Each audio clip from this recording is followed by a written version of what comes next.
earlier that day. And hello, so good afternoon everyone for today's student video. Ito student update.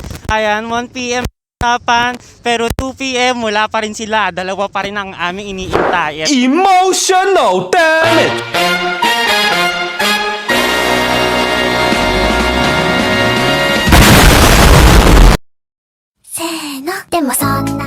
So yun guys, nandito na po kami sa Port Santiago. So what's up sa inyo? Nandito kami sa Port Santiago at papasok na po kami.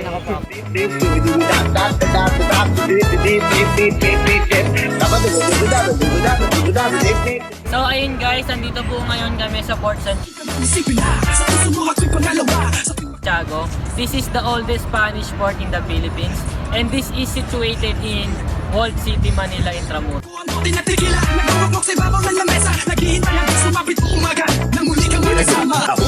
Mga manoy, mga manay, akong inyong bigay. Nandito ko para maghanap buhay at your service.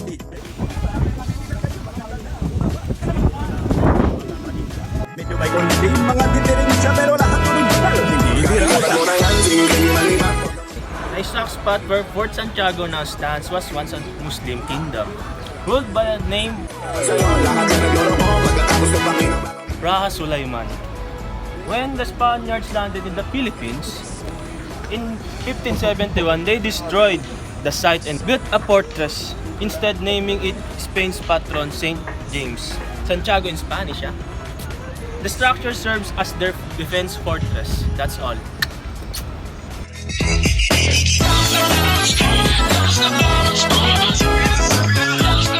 So the original fort was made of flags and soil, but was torn down by Chinese empires under the command of Limong in 1574. It was rebuilt using carved stones and mud cement between 1589 and 1592. But a terrible earthquake in 1645 damaged most parts of the structure again. The Spaniards then reconstructed the fortress from 1658 to 1663. Isa'y natuwa ang may likha, 7,000 pulo ang ginawa, mga hiyas na inil.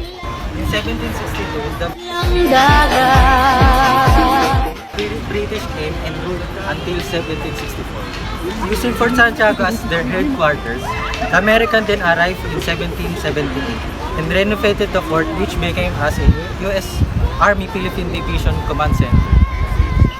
Piliin mo ang Pilipinas, puno ang kwintas ng pelas. Piliin mo yung kapit. Jose Protasio Rizal, Mercado y Alonso Rialonda. Jose Rizal, almost 4 centuries still ruled by the Spanish. We're executing you, cause I'm anti-colonial. You're no limit, ang el filibusterismo, Poms cause rebellion against Spain. Oops, did I start a Spanish revolution? Ready? Consumatum est. Aim! We are the revolution, KKK. Rizal, your death won't go in vain. October the 6th of 1896, Jose Rizal was seized in Barcelona, Spain, while on his way to Cuba to serve as a military doctor.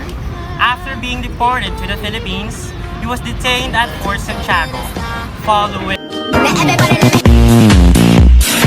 the preliminary investigations in November, Rizal was put on trial at the Cuartel de España on 26th of December and was ruled guilty of rebellion,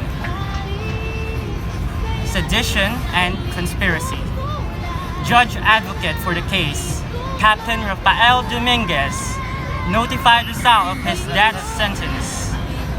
A death sentence that was dated to be on December of the 29th.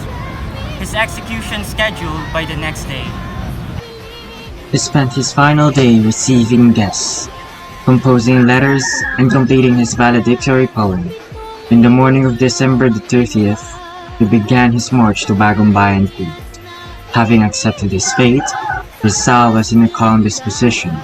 Nearing the time of his death, as shots rang out from the guns of the firing squad, Rizal tried to face his executioners, fell down, and died facing the sky.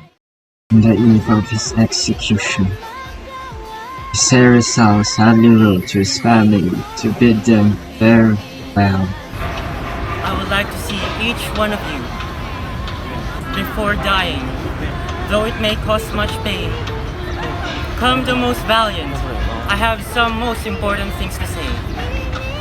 Serenely accepting his tragic fate, he composed his untitled valedictory poem, which came to be known, Mi Ultimo Adios, on December the 30th, 1896. Rizal calmly faced the firing squad in Bagong Bayan. Tapos na! Tapos na?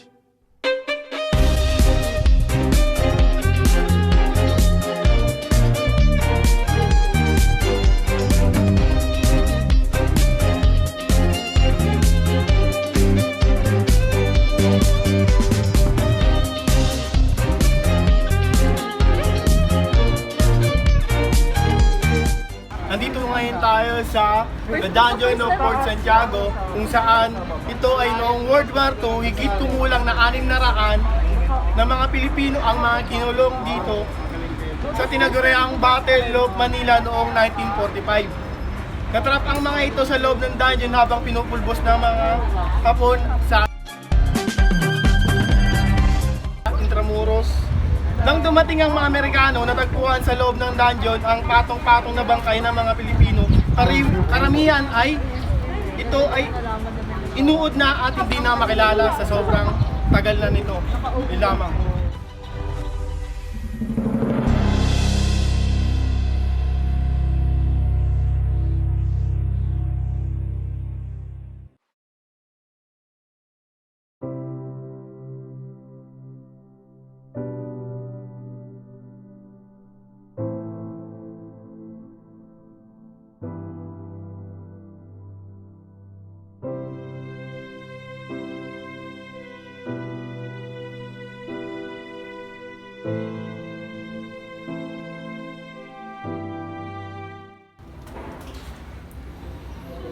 The U.S. military turned over the bastion to the Philippine government in 1946, and it was announced as a shrine of freedom in 1950.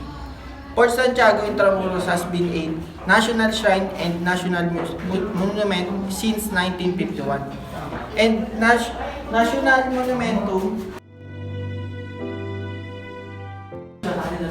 since 1951. And a national cultural treasure since 2014. In January 2020, the government opened the Fort Santiago dungeon to the public for a complete experience. Ang kayang i-hold ng dungeon na ito, divided ito sa 4 na chamber at maaari lamang na ito mag-hold ng 25 na tao. Pinapakita lamang ng mga figura na ito ay ang mga picture kung paano nadatnan ng mga Amerikano ang mga biktima sa loob ng dungeon. Meron pa palang unexcavated portion ng itong dungeon na ito. Tama, meron pang mga lugar na hindi pa nabubuksan bilang respeto na lang kung sa kasaysayan ng lugar, kaya hindi nila ginagawa.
Sa tayong pinagdaanan ng lugar na ito, madami rin tayong pwedeng hindi mapaliwanag.